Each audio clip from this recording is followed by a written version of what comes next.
బాలీవుడ్ బాయ్జన్ సల్మాన్ ఖాన్ నటించిన latest movie సుల్తాన్ collections చూస్తుంటే industry జనాలకు కూడా మైండ్ బ్లాక్ అయిపోతుంది. వీకెండ్ అంటే 3 రోజులు కుమ్మేయడం వేరు, లాంగ్ వీకెండ్ అంటే 4 రోజులు డబ్బులు వస్తాయి. కానీ 5 రోజుల పాటు స్టడీగా కలెక్షన్స్ రాబట్టగలిగిన సత్తాకి మరో పేరు సల్మానియా. రిలీజ్ రోజున బుధవారం నాడు 36.54 కోట్లు, గురువారం 37.32 కోట్లు, శుక్రవారం 31.57 కోట్లు, శనివారం 36.62 కోట్లు, ఆదివారం 38.21 కోట్లు.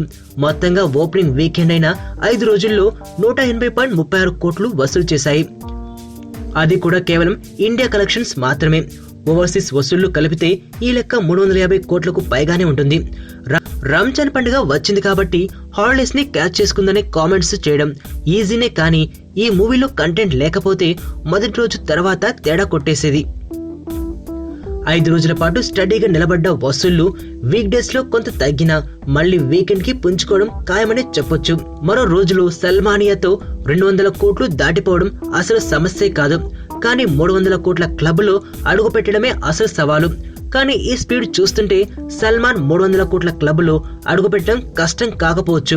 తన రికార్డు బజరంగి బాయ్జాన్ ని అధిగమిస్తే మాత్రం ఇండియాలో సల్మాన్ ని మించిన స్టార్ మరొకళ్ళు లేనట్లే. తన రికార్డు బజరంగి బాయ్జాన్ ని అధిగమిస్తే మాత్రం ఇండియాలో సల్మాన్ ని మించిన స్టార్స్ మరొకళ్ళు లేనట్లే. బలవంతుడు బలహీనుండి భయపెట్టి బతకడం ఆనవాయితీ.